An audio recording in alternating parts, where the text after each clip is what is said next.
एक जंगल में छोटा सा तालाब था जिसमें बहुत से मेंढक आपस में हंसी खुशी और इत्तेफाक से रहते थे। एक बार ऐसा हुआ कि बारिश न होने की वजह से तमाम दरख्त और पौधे मुरझाने लगे। दूर दूर के जंगली जानवरों ने अपनी प्यास बुझाने के लिए इस तालाब का रुख किया। आहिस्ता आहिस्ता तालाब का पानी कम होने लगा और बहुत से मेंढक इन बड़े जानवरों के पांव के नीचे आकर कुचले गए।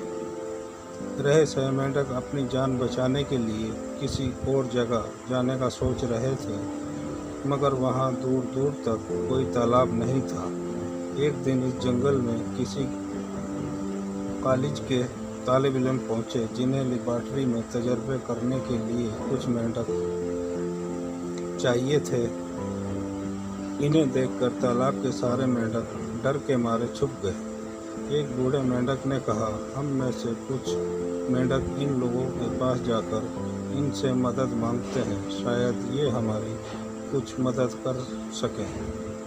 ये सुनकर बाकी सब मेंढकों ने एहतजाज किया कि इनकी तादाद पहले ही बहुत कम रह गई है।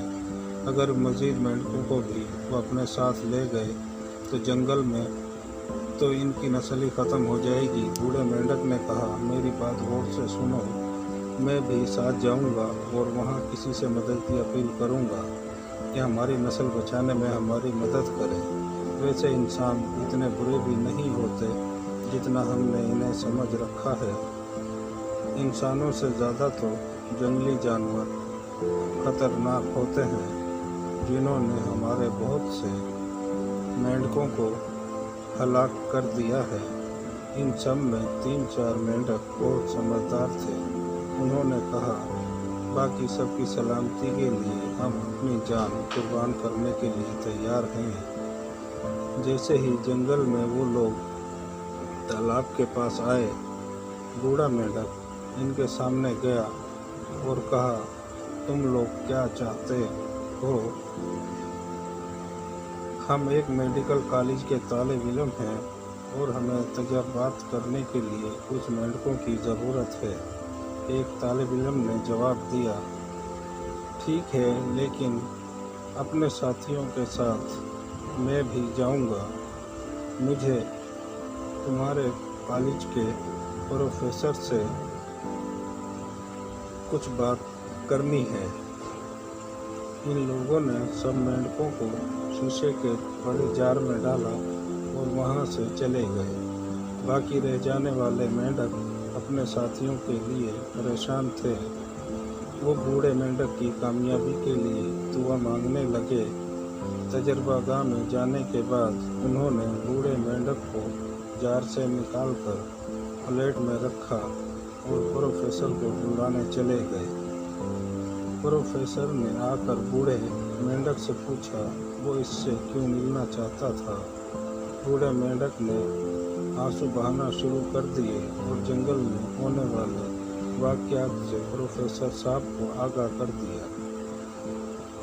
बूढ़े मेंढक की बात सुनकर प्रोफेसर साहब को दुख हुआ। उन्होंने कहा, ठीक है, मैं तुम्हारी मदद करने के लिए तैयार हूँ। मुझे पहले जाकर पूरे जंगल का मुआयना करना होगा। ये कहकर प्रोफेसर साहब अपने एक शागिर्द को इन मेंढकों का ख्याल रखने को कहा और खुद कुछ साथियों को लेकर जंगल की तरफ चले गए। पूरा दिन घूमने के बाद एक जगह पर इन्हें बड़ा सा तालाब नजर आया, जिसे देखकर लोग खुश हुए। प्रोफेसर साहब ने वापस आकर ये खुशखबरी बूढ़े मेंढक को सुनाई। फिर सारे मेंढकों को अपने साथ लेकर तालाब पर चले गए। वहां जाकर बूढ़े मेंढक ने तालाब में रह जाने वाले बाकी साथियों को बाहर बुलाया और कहा कि प्रोफेसर की मदद से इन्हें रहने के लिए बड़ी और अच्छी जगह मिल गई है। सब मेंढकों ने प्रोफेसर साहब का शुक्रिया अदा किया और इन लोगों के साथ इस नए तालाब पर चले गए। रुको बड़े मियाँ, प्रोफेसर साहब ने बूढ़े मेंढक से कहा। बूढ़ा मेंढक पानी से बाहर आया और सवालिया नजरों से प्रोफेसर को देखने लगा। प्रोफेसर ने अपने हाथ में पकड़ा जाल खोला और इसमें रखे इसके बाकी साथियों को भी आज़ाद कर दिया। बूढ़े मेंढक ने इस मेहरबानी की वजह पूछी तो प्रोफेसर ने जवाब दिया, चूँकि तुम्हारी नस्ल खत्म हो रही थी और हम नहीं चाहते कि जिस तरह बेशुमार जानवर दुनिया से खत्म हो गए हैं तुम भी मिट जाओ, इसलिए तुम्हें तहफ़्फ़ुज़ देने के लिए आज़ाद कर दिया है। अब हम किसी मेंढक को पकड़ने यहाँ नहीं आएंगे। ये सुनकर बूढ़े मेंढक ने एक बार फिर प्रोफेसर साहब का शुक्रिया अदा किया और पानी में जाकर अपने साथियों से कहा, मैंने कहा था ना, इंसान इतने बुरे भी नहीं होते जितना हम इन्हें समझ लेते हैं। सब मेंढकों ने बूढ़े मेंढक की इस बात की तारीफ की और इसे अपना राजा बना लिया और हंसी खुशी रहने लगे। हमारी आने वाली अच्छी वीडियो देखते रहें, कहानियाँ सुनते रहें और हमारे चैनल को सब्सक्राइब करें और बेल आइकन को प्रेस करें।